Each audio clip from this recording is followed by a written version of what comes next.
بسم الله الرحمن الرحيم. الحمد لله والصلاة والسلام على رسول الله. اللهم افتح لنا أبواب رحمتك وألحقنا بالصالحين. اللهم علمنا ما ينفعنا وانفعنا بما علمتنا وزدنا علما وفهما في الدين. اللهم اغفر لنا ولوالدينا وللمؤمنين يوم يقوم الحساب. أورو روج الشموية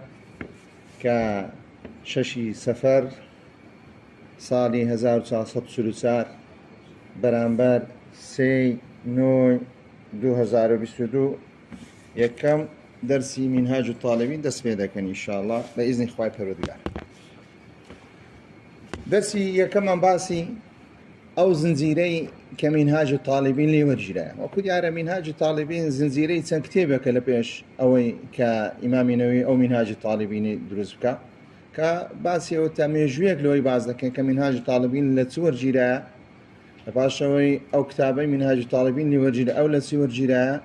دەتوانین لەسەرەوە بینە خواردنە شافعی دەست پێ بکەین ڕەحمەتی خوای پەروەردگاری لێبی بەو شێوەی دەست پێ بکەین، یان لە ئیمامی نەووی دەست پێ بکەین بەرەو سەرەوە بچین هەتا دەگەینە ئیمامی شافعی. یارە سەرەتا باسی کە مینهاجی دەکەین کە مینهاجی ئیمامی نەوویە کە دیارە ئەگەر بێت تو تاریخی مێژوویەکی کورتیش کە باسی کتێبەکەی دەکەین باسی لەگەر کتێبەکەی باسی ژیانی کورتەیەک باس لە ژیانی ئەو زانایەش دەکەین کە گوتمە مینهاج الطالبین وعمدەتل کە ئیمام نەوویە. ئیمامی نەووی لە ساڵی 1631 هیجری لەدایک بووە، 631 هیجری لەدایک بووە کە لە شوێنێک پێدرێنەوە کە بابی دیارە دوکاندار بووە، بابی دوکاندار بووە کە ئیمامی نەووی حتا 10 ساڵی یعنی لە 10 ساڵیەوە خەریکی قورئان و بابەتی قورئان کە یەکەم بابەت کە دەستیان پێ دەکرد بریتێ لە قورئان خوێندن و هەروە لەگەر قورئان خوێندنەکەش کە بریتێ لە بەرکردن، چونکە پێشان کاتێ قورئانێ نەخوێن تەنها نەبوو فێرە خوێندن بن، لەگەر خوێندنەکەش لەبەریان دەکرد. زۆر دیارە قورئانی پێخۆش بووە و باز دەکرێت هەر بەردەوام بەو گسکەی بەردەوام قورئانی گەمەشی کردیەوە قورئانی گوتتەوە. ئەوەی منداڵەکان زۆر جار کەیفیان پێ نەهاتیە هەتا منداڵەکان یەک لەو کەسانە باز دەکە کە ئیمامی نەووی دیتیە و گەمەی کردیەوە و قورئانی خوێندێ و منداڵەکانیشان غاریان دایتەوە ئیشە لە قورئانی خۆی بەردەوام بووە. بۆیە ئەو کەسە دەڵێ هەر لە گچکەی دیتیتمەوە کەسە کە زەرکەشی باز دەکە، زەرکەشی ماوی زەرکەشی کە دیتیتی کە پاشەوەی دەیبینی ئەو نەزابەتەی تێدا ئەو زیرەکەی تێدا دەستە لای مامۆستایەکەی پێی دەوێ ئەو منداڵە بەڕاستی لە داهاتوو دەبتە شتێکی گەورە و لەوانەیە بتە عالمێک لە عالمەکانی ئیسلام کابرەش دەرێت و منەجیمی درێن منەجیم نیمە وەکو فیراسەی ئیماندارە کە دەیبینی ئەو کەسە بۆ داوات لێ دەکەم کە ئیهتیمامی پێ بدەی بە هەمان شێوە دەستە لای بابیش و بە هەمان شێوە داوای لێ دەکا کە ئیهتیمامی پێ بدرێت. لە پاشەوەی کە تەمەنی گەورە دەبی کە ئیمامی نەووی لە تەمەن گەورەی دەستی بە عیلم کردی، ئەوەی نیە وەکو بابرین بابی عالمێکوی لە عالمەکان و لە تەمەنی 7 ساڵی و 8 ساڵی و 9 ساڵی و ئەو بابەتانە کە عولەمایەکان باز دەکەن دەرێن ئەگەر بێت و ژیانی ئیمامی نەووی دەست پێ بکەین لە 19 ساڵی دەستی بە خودی عیلم کردیە، یعنی 19 ساڵ بووە ئینجا دەستی بەچی کردیە، دەستی بە عیلم وەرگرتن کردیە. بەڵام کاتێک دەستی بە عیلم وەرگرتن کردی ئەوە نییە ڕۆژێک تەنها یەک ڕۆژ خەریکی عیلم بی. بۆیە بابی سەفەری پێدەکە دەیباتە دیمەشق کە لە 639 دەیباتە دیمەشق لە لای مەدرسەی الڕەواحیە کە مەدرسەیەک بۆ لەو مەدرسانەی کە لە دیمەشق بووە لەوەی دادەنێ لە پاشەوەی لێ وەردەگیرێ. بۆیە ئیمامی نەووی باسی خۆی دەکات دەرێت 2 ساڵ کە کاتێک دەست بە عیلم دەکا تقریبەن بە 2 ساڵ دەرێت 2 ساڵ من تەنیشتەکانی خۆم لەسەر زەویدا نەنالەوەی بنوو 2 ساڵ یعنی نووسنیوی وەکو ئەوەی نە بۆ بچیت درێژبی لەسەر دۆشەکی پارداتۆ نە نووسنەکانی هەموو بە شێوەیەک لە شێوەکان بۆ خەریکی عیلم بووە. قەیلولەی کردیا، قەیلولێکی کەمی کردی و دیسان هەستایت و قەیلولێکی کەمی کردی و دیسان هەستات و بە هیچ شێوەیەک کە لایەکانی خۆی لەسەر زەویدا نەنایە کە ئەو 2 ساڵە کە بازەکەی تەنبیه دەخوێنی تەنبیه لەبەر دەکا کە بە تەنبیه لە 4 مانگ و نیوی لەبەر دەکا کە تەنبیه یەک کە لە هەرە باوەڕێ کتێبەکانی کتێبە زەحمەتەکانی مەذهبی ئیمام شافعی کە کتێبەکە لە بۆ ئیسحاقی شیرازی دەگەڕێتەوە کە بە 4 مانگ و نیوی لەبەر دەکا هەروەها مهذبی ئیمامی شیرازی بە هەمان شێوەی کە یەک لە سەرچاری لەبەر دەکا لە ماوەیەکی زۆر کەم لە ماوەیەکی زۆر کەم کەواتە لە ڕووی زاکرێ لە زاکیرێکی زۆر باشی هەبووە لە بۆ لەبەرکردنی علم و زانستدا هەروەها کە بازدەکە ئیمامی نەووی ڕۆژانە 12 دەرسی خوێندیە ڕۆژانە 12 دەرسی خوێندیە بۆ ماوەی 6 ساڵ بەو شێوەی بووە بۆ ماوەی 6 ساڵە تو بێی 12 دەرسی بخوێنی ئەو 12 دەرسانەش کە 2 دەرس لە وەسیط بووە هەروەها دەرسێکی لە مهذب بووە هەروەها دەرسێکیش لە الجەمع بین الصحیحین بووە هەروەها دەرسێک لە صحیح مسلم بووە بەو شێوەی کە 12 کتێبی خوێندیە و لەلایەن 12 مامۆستای جیاواز بە ماوەی 6 ساڵ ئەو کەسە بەردەوام چییە بەردەوام خەریکی علم بووە ڕاستە زۆر زار بێت و لە تەمەنێکی گەورە دێ خەریکی علم دەبێ بەڵام توانایەکی زۆر بەکاردەهێنی کە کاتەکانی خۆت لەو ماوەکەمەی چیە هەمووی کۆ دەکەیەوە بۆ دەبتە هۆی ئەوەی دەبتە هۆی ئەوەی کە زانست و زانیارێکی زۆر پێیا بکەین ئەگەر بێت و تەمەشا بکەینێ ئیمامی نەوەوی لە هیچ زانستێک نییە کتێبی نەبی لە هیچ زانستێک نییە کتێبی نەبی کە دەبینێت تەمەنێکی کەمدا کە لە ماوەی 6 ساڵ و شتێک ژیایە بەڵام توانیتی کە مەجموعەیەکی زۆر لە چ بەزەبێنی لە ئاثار لە کتێبەکانی خۆی لە کتێبەوە هیچ زانستێک نییە ئیمامی نەووی کاتێک دەگەڕێنەوە سەری کە هیچ زانستێک نییە کە شتێکی لەسەر نەنووسیبی هەم ئەو کەسەی کە لە مەذهبی شافعیە دەبێ گرنگی بە ئیمامی نەووی بدا بەخۆی شافعی مەذهبە هەروە لە ڕۆ عەقیدەی ئەشعەریە بەڵام لە هەمان کاتیشدا ئەگەر بێت و تەماشا بکەینێ کە کاتێک باسی شەرحی صحیحی مسلیمی کردیا باشە هەموو خەڵک تێ دەیگەڕێتەوە سەری هەروە شەرحی صحیح بوخاریشی کردیا بەڵام نەیتوانێت چ لێ بکە نەیتوانێت تەواوی بکە تەمەنەکەی ئەوەندی بووە لە پاشەوەی وەفاتی کردیا بۆیە مەذهبی شافعی کە بە عومدەی دادەنێن کاتێک لە مەذهبی شافعی دەرێ الشەیخان ئێستا بەدرێ الشەیخان لەوانێت برێن کاکە الشەیخان ئیمامی ئەبوو بەکر و ئیمامی عومەرە الشەیخان لەوانێ برێ کاکە الشەیخان مەبەست بوخاری مسلمە بەڵام لە مەذهبی شافعی کادرێ الشەیخان یان الشەیخین مەبەستیان لە 2 کەسە کە شێخی مەذهبی شافعینە یەکەم یا ئیمامی ڕافعیە دومیان ڕاستەخۆ مەبەستەکەی شەیخان چێە ئیمامی نەوویە ینی کە عومدەیە لە مەذهبی ئیمامی شافعی کە لە پێشەویش ئیمامی ڕافعی هەبووە ئەگەر بێت لە زوهد و تەقواش باسی ئیمامی نەووی بکەی کە لە زوهد و تەقوا کابرایەک وە کە ئەگەر بێت و تەماشا بکەی زۆر متەقی حتا باز دەکەن کە کاتێک سویتە دیمەشق بە هیچ شێوەیەک میوەجاتی دیمەشقی نەخواردیە حتا لێ میوەی وێ نەخواردیە بڕوای وە بووە کە شوبهەی تێدا میوەی ئەو بوستانانەی کە دیمەشق بخۆی چونکە زۆربەی زۆدری لە وەقف بووە لە پاشەوەی خەڵق تەملیکی کردیەوە لە پاشەوەی بوویتە مولکی خەڵک بۆی لەکنەوی کێشەی هەبووە نەیخواردیە تەنها لە بۆی شوبهەیە کە بووە ئەو ئەرزی وەقفانەی کە لە دیمەشق هەبوونا لە پاشەوەی دیارە بە شێوەیەک لە شێوەکان دایتە خەڵک بوویتە مولکی خاص بە هیچ شێوەیەک نزیک نەبووە لە میوەجاتی هەروە لە ڕووی کە دەبینی بەو 6 ساڵی بە شێوەیەک کە ژیایە هەروە لە ڕووی خواردن کە خواردنەکانی ڕۆژانە تەنها یەک جەمی هەبوو هەروە کاتێک باسی ئاو خواردنەوەی دەکرد کە ڕۆژانە تەنها 2 جار ئاوی خواردیە هەموو کاتەکانی بە سرف کردیە بەوەی سرف کردیە کە یان خەریکی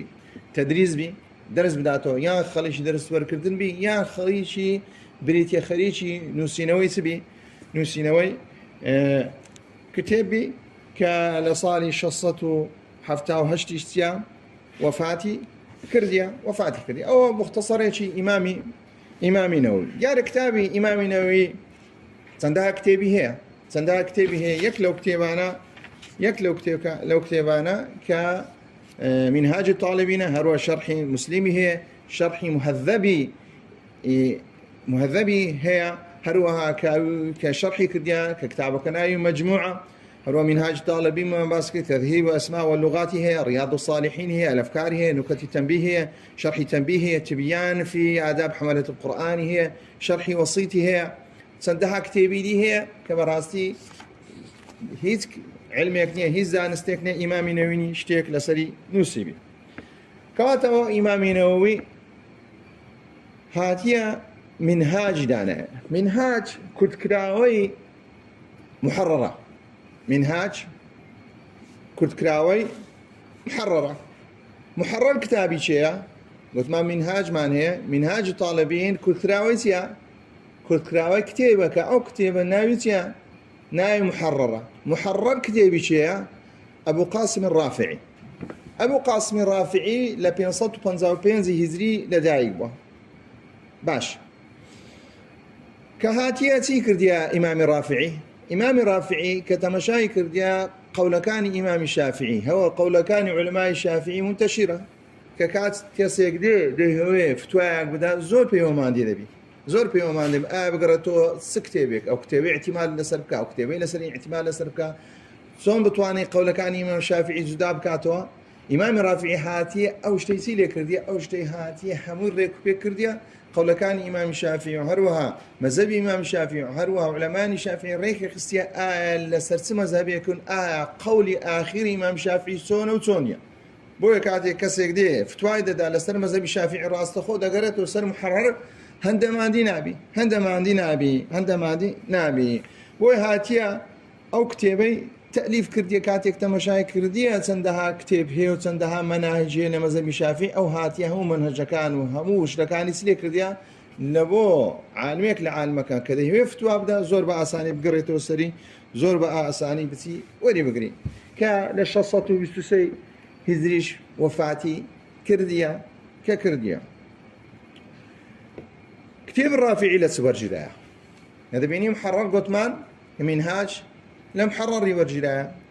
أدي محرر لتسورجلا محرر إشكاتك تمشادكي إمام الرافعي لا كتابك يا بيدرين شرح الوجيز شرح وجيز كرديا كإمام رافعي شرح وجيز كرديا وجيز كتابي شيء كتابي إمام غزالي بودرين محرر كراوي أويا كشرحكي كرديا لباش هاتي أو شرحي سلي كرديا كوتي كرتوا يان أوي إمام غزالي اختصاري كرديا لباش وجيزي لكين كوجيز لتسورجي لا كإمام غزالي كتيبة شيء بناي الوجيز كاتيك إمام رافعي هاتي لو وجيزي سي كرديا محرري سلي كرديا شرحي كرديا وجيزكي شرح كرديا لباش أو الشرحكي خوي سلي كرديا هاتي كرتي كرتولسي لا محرري كإمام الرافعي تنكتبي شيء لو أنا شرحي كبير أو شرحي كبير لبو وجيز كبيدن فتح العزيز شرح الوجيز للرافعي باشا أو فتح العزيزش كتندها إشي لسكرة أو كتباني كباز دكين استاكا بونو مناكاتك باز كتابي منهاج دكين منهاج خزمتي زوري الكراية هم كسي كاتيا كرتي كرتو كسي كاتيا شرحي كرديا بونمونا أبو زكريا أنصاري منهاج كقد ما منهاج إمام نووية أبو زكريا أنصاري هاتيا منهاج تيليا كرديا منهاج كل كرتو كرتيا منهج الطلاب كرتيا منهج الطلاب هرو منهاج الطالب تندها شرحي لسرع كنز الراغبين تحفة المحتاج هي هرو مغني محتاج هي نهاية المحتاج هي أو هم كتابان هاتيا شرحي شيء كرديا شرحي منهاجي كرديا وتمام منهاجك أجل محرري ورجليا محرريش لوزيج ورجليا بلام توجيزيا كاتيك إمامي رافعي أو وجيزي هاتيا شرح كرديا كتابة دانا بناويسي فتح العزيز شرح الوجيز لباشو هاتيا كراوي أو كتابة سيلي كرديا كرتيا محرر بويا إمامي غزالي كذا قرين كواتي استاكا يكم يا منهاج الطالبين بو منهاج الطالبين لسورجا لمحرري إمام الرافعي ورجلا هروا محرري إمام الرافعي ورجلا لسه لشرح كاني خوي لسر كتابي سه لسر كتابي وجيز كتابي وجيز يشيا كتابي وجيز إمامي غزالي رحمة إخوائي لسربي كإمام غزالي لا بينصتو بينس وفاتي كرديا لا بينصتو بينس وفاتي سيا وفاتي كرديا لتارصتو فنزاش ولادتي لدايق بوا كأويش بهمان شيوا سرب مدرسة هي مدرسة أشعري كمدرسة أشعري أقرب تتمشابكين سي عالمي جورا دوريان هي المدرسة أشعري بلا إمامي أبو حسن أشعري باقلاني كيك كلو عالماني دوري شكاريجري هي لمذهب الشافعي هروها دوميان إمامي جوينيا إمام الحرمين سيميا إمامي غزاليا سيميا إمامي غزال إمامي جويني ما مصطاي إمامي غزاليا إمامي حرمين ما مصطاي شيء ما مصطاي إمامي غزالي قلت مكواتا إمام غزالي كتابة شيء بناوي سي بناوي وجيز هاتيا رافعي سيلي كرديا شرحي كرديا لباش اوي هاتيا او شرحي خوي سيلي كرديا كتابه شي دانايا او كتابه هاتيا كل كرتيا محرر باش ادي وجيز لسور جيرايا كتابي وجيزي امامي غزالي كتابه شي دي هي ليور جيرايا بناوي تيا بناوي الوسيط كتابه شي دي هي بناوي وسيط كواتا وجيز لسور جيرايا لوسيطي ورجيرايا هروها وسيطي تنتهى شرحي لبكرة ابن صلاح شرحي لبكرة إمام بيضاوي شرحي لبكرة كاهتمام جزور بس دراعي بوسيط هروها وسيط لسور جيرايا وسيط إمام غزالي لسور جيرايا لكتابي خوي ورقت توصل إنه كتابة شيء بناي بسيطة كتابة شيء هي بناي بسيطة أيش بهماشي وكتابي شيء كتابي إمام غزالي بسيطه وسيط وجيس أو سينا ولا تور جيرانا إمام واحد كل مفسرة كانت سي تفسيري هي تفسيري شيء بناي بسيط تفسيري شيء بناي وسيط تفسيري شيء بناي وجيز إمامي غزالي زور متأثر بتفسير كاني شيء بتفسير كاني واحدي تأثيري لكن يقول يوم كاكا أو لتفسير داينا بسيط ووسيط وجيز أمش هاتي أو ناواني ورقتي التي دانا لفقه إسلامي كواتا وجيز لسور جراء لوسيط ورجراء وسيط لسور جراء لبسيطي ورجراء بس همو كنت كراوية يعني استاكا وجيزكا كنت كراوي وسيطك كنت كراوي تيا كنت كراوي بسيطة باشا أدي بسيط كنت كراوي تيا بهمان شوا بسيطش لكتابك ورجراء أو كتابة إمامي جوينيا إمامي حرمين كإمامي حرمين لتعصته حفتا وهجد وفاتي كرديا ما مصطاي شيء ما مصطاي إمامي غزالي كتابة شيء هي نهاية المطلب في دراية المذهب كأو كتابة شيء إمامي جوينيا كإمامي غزالي اختصاري كرديا كرتيا بسيط لدواء بسيط اختصار كرديا كرتيا وسيط لدواء وسيط اختصار كرديا كرتيا وجيز كإمام جويني لجوين لدايقبا لمدينية كالنسابور أقربت تمشى نهاية المطة ودراية المذهب كين براسي موسوعة كاشتيشي زور قوري خزمتي زور قوري فقهي مذهب إمام الشافعي كديا لفقهي مقارن تنها ونبري والله كاكا تنها مذهب الشافعي تدا بلكو مذهب الشافعي بهم آراء كاين تدا هروا مقارنة شي كديا لقصير لقد مذهب كان يتر كإمام جويني لمذهب الشافعي براسي دستيشي بعلاي هو ككتابش دا نهاية المطة في دراية المذهب باش أو زاني من أو كتابش لباشوي ككودمان وجيس بسيط لباشوي نهاية المطة في دراية المذهب إمام جويني باش كتاب إمام جويني لتورجنا كتاب إمام جوينيش دارينكا كشرحي تيا شرحي مختصري مزنية شرحي كتابي شيا كتابة كيسيا إمامي مزني يك كلا قطابي كاني شيء يك كلا قطابي كاني شافعي أقل تما شاف كان إمام الشافعي سي قطابي زور قرني جمع قطاب طلبة زور هبونا والله سي طلبة دورة شي بارز يعني هو اللبو انتشار كردني مذهبي إمام الشافعي يكم يا إمام مزني كإسماعيل بن يحيى المزني كلسطو حفتاو بينزي هزلي لدايق دو سطو شستو سارش وفاتي كرديا هەروە ئیمامی شافعیش یەک لەو قسانە هەیە دەرێ ئەلموزەنی ناسر و مەذهبی کە یەک لە فیراسە ئیمام شافعی لە فراسەی زۆر بەهێز بووە دەرێ موزەنی یەک لەو کەسانەیە کە مەذهبی من چیە ئەو فتوانەی من لێ دەکا سەردێخی بزەبت موزەنی یەک لەو کەسانە بووە کە دەورێکی بارزی هەبووە لە بڵاوکردنەوەی چێ لە بڵاوکردنەوەی مەذهبی شافعی بێلەوە ئیمامی موزەنیش بەخۆی مجتەهیدێکی مطلقیش بووە مجتهدێکی مطلق بووە وە نییە بری وەڵای کاکە ئیمامی موزەنی کابرایەکی مقلدی صرف بووە هەر لە مقدمەکەی خۆی دەرێ ئەو کە یەک لەو شتانە باز دەکە دەرێ کاتێکم ئەوە نەقل دەکەم ئەوە نییە وەڵای کاکە ئەمن مقلد بم دەرێم لەگەر سدامە لەگەر بەڵگە و لەگەر دلیلامە بۆیە هەرچەندە ئیمامی شافعی بەو شێوەش خۆشویستیە و تەڵەبەی ئیمامی شافعی بە بەڵام ئەگەر بێت و بەڵگەی لەلای سابت بوو ڕاستەخۆ مەذهبی شافعی چ لێ دەکا مەذهبی شافعی واز لێ دەینی بۆیە دەبینی زۆر اختلافی هەیە لەگەر چێ لەگەر ئیمامی شافعی وەکو تەڵەبەکانی ئیمامی ئەبوو حەنیفە و ئەبوو یوسف و محەممەدی حەسەنی شەیبانی دەبینی ئاڕایی جیاوازیان هەیە لەگەر چێ لەگەر ئیمامی شافعی مقلدی صرف نەبوونە وەڵای کاکە برین قسەی ئیمامەکەی خۆیان بە قسەیەکی مقدس دانیم نەخێر قسەی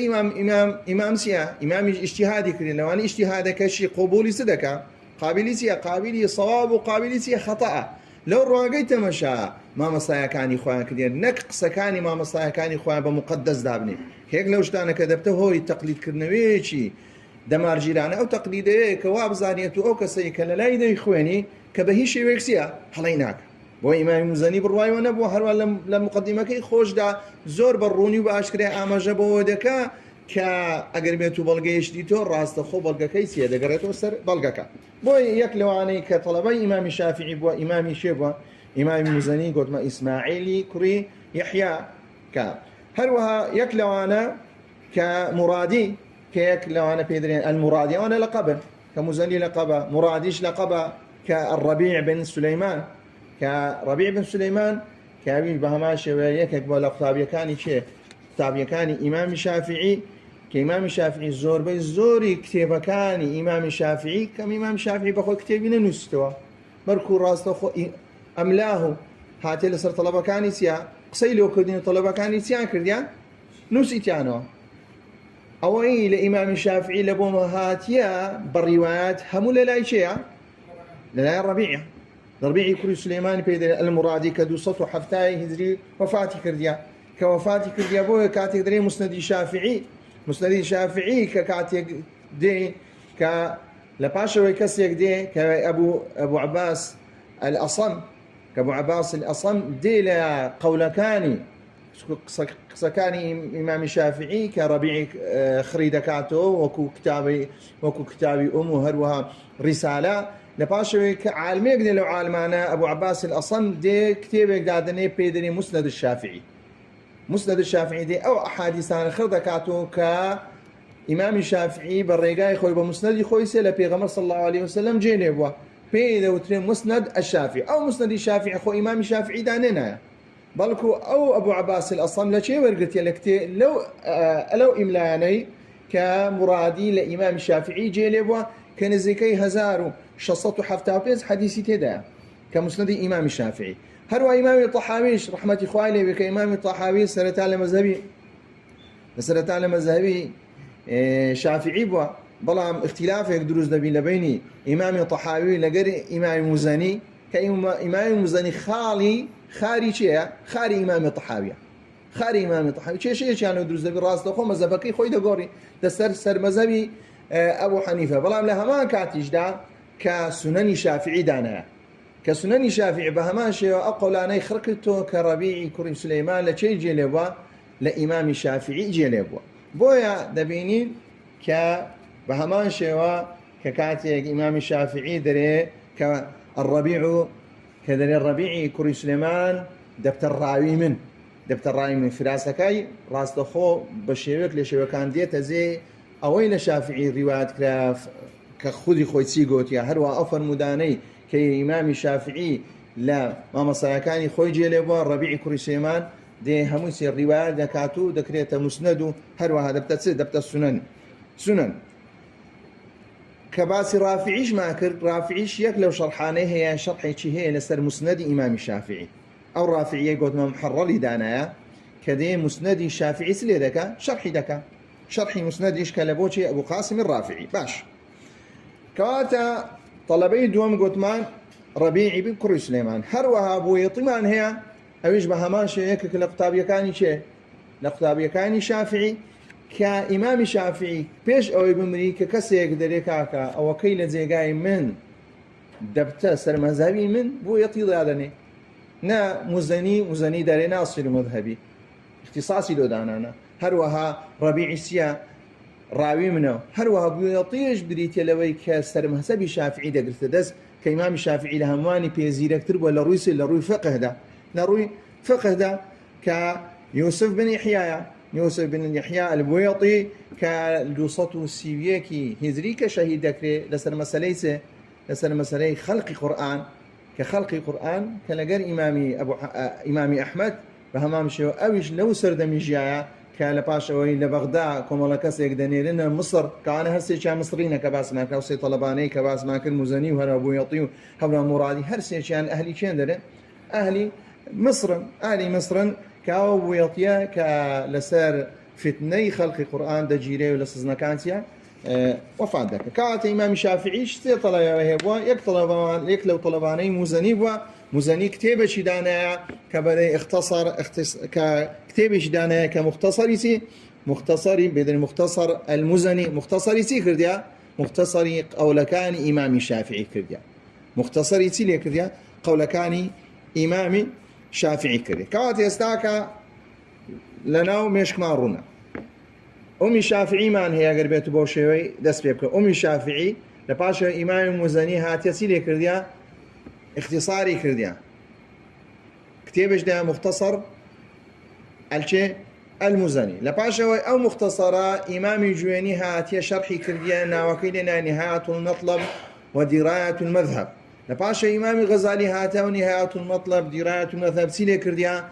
كوتي كرتو كتيا بسيط دوا هر بخوي بسيطي سلي كرديا قوتي درجة كرتيا وسيط لباشا هر وسيطة كيدي تيا سلي كرديا قوتي درجة كرتيا وجيز لدوا إمام الرافعي هاتي شرحي سي كرديا شرحي وزيزي كرديا لباشا بك شرحي وزيزي كرديا هاتي وزاري أوشتاني كلا وجيزو هروها لا شرح كان دا هي هاتيا كتاب مختصري كرديا شتيشي كبختي دانا ناوي لنا محرر نايم محرر رافعي لباشا أو محرر رافعي إمامي نوي هاتيا سيلي كرديا راس أخوه هاتيا كوتي كرتو ناوي لنا منهاج الطالبين أو سلسلة زنزيري هاتني أو زانستي لإمام الشافعي لا كآخر شت كلباشا منهاج قوتمان كرد كريتوا كإمام أبو زكريا أنصاري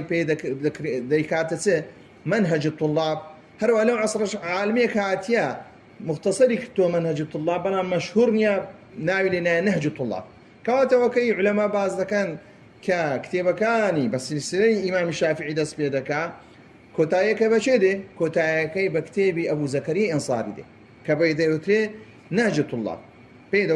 نهج الطلاب لباشا يدينا منهاج الطالبين كاتي كوتي كرتو همقسكان قولي إمام نووية كعلماء تمشاين كردري دول سرسي